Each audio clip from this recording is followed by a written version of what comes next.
Monsieur le Président, Madame la Ministre, je veux vous interroger sur la mise en concurrence des concessions des barrages hydroélectriques imposées par la Commission européenne à la France depuis une mise en demeure du 22 octobre 2015. L'hydroélectricité, énergie renouvelable, flexible et stockable, que nous connaissons bien en Corrèze, demande de la visibilité et de la stabilité. L'étude Futur énergétique 2050, publiée par RTE, rappelle que son développement constitue une ressource indispensable, quel que soit notre futur mix énergétique. Ce sont ainsi près de 5 gigawatts supplémentaires qui doivent être développés à l'horizon 2050. Nous en avons vu un exemple sur un barrage sur la Dordogne avec mon collègue Claude Nougin et le président Gérard Larcher lors de sa visite corrézienne. Le potentiel pour ces développements existe, qu'il s'agisse de modernisation sur les ouvrages existants, de nouvelles steppes ou de nouvelles installations. Cependant, les investissements sont toujours bloqués en raison du contentieux au niveau européen.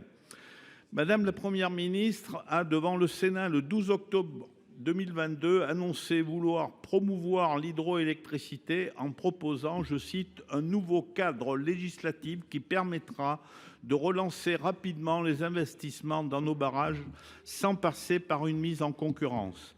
La loi de programmation énergie-climat devrait être présentée en début d'année. Quelles dispositions entend prendre le gouvernement via ce texte pour enfin libérer les investissements pour nos barrages sans passer par une mise en concurrence? Est-ce possible par le passage d'un régime de concession à celui d'autorisation d'exploitation? Merci. Collègues. La parole est maintenant à Madame Agnès Pannier-Runacher, ministre de la Transition énergétique. C'est à vous, Madame la Ministre. Merci, Monsieur le Président, Mesdames et Messieurs les sénateurs. Vous avez raison, les barrages hydroélectriques font partie de notre patrimoine national. Ils sont d'abord la fierté de nos vallées et matérialisent la France des bâtisseurs. Et je vais être très claire, je suis engagée sans aucune réserve dans le développement de l'énergie hydroélectrique. Aujourd'hui, la France compte 2600 installations hydroélectriques, c'est 26 gigawatts. C'est notre première énergie renouvelable, elle est pilotable et elle permet de renforcer la résilience de notre système électrique. Elle sera donc essentielle pour atteindre nos objectifs climatiques et pour sécuriser notre approvisionnement en énergie. Comme vous le rappelez, la Commission européenne a engagé un précontentieux vis-à-vis de la France qui bloque un certain nombre d'investissements dans des concessions qui sont aujourd'hui échues.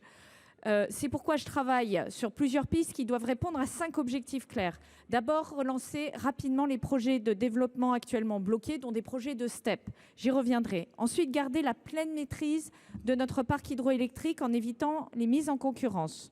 Troisième élément, favoriser les synergies sur les usages de l'eau. On le voit aujourd'hui avec la raréfaction de l'usage de l'eau, le fait qu'il y a des agriculteurs, il y a des usages touristiques de l'eau, et l'ensemble de ces éléments doivent être pris en compte.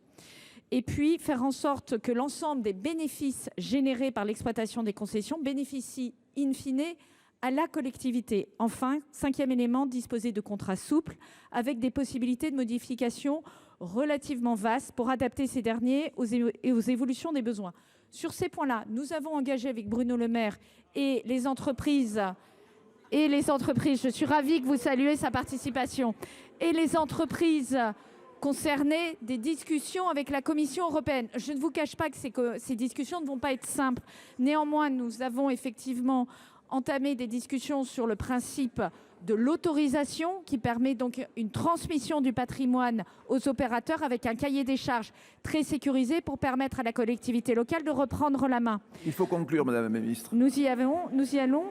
Certains d'entre vous sont prêts à porter le projet à Bruxelles. Je les en remercie.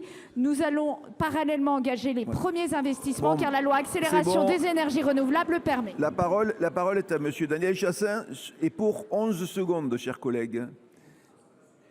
Merci Madame la Ministre. Donc, depuis cette mise en demeure européenne, nous avons perdu 10 ans pour le financement de modernisation permettant l'augmentation de production des barrages et la mise en place de STEC parce que sans prorogation des concessions, EDF ne pouvait pas investir Si la voie d'autorisation permet d'exclure la mise en concurrence en attribuant ces infrastructures à EDF, effectivement, c'est une bonne nouvelle. Merci, cher collègue.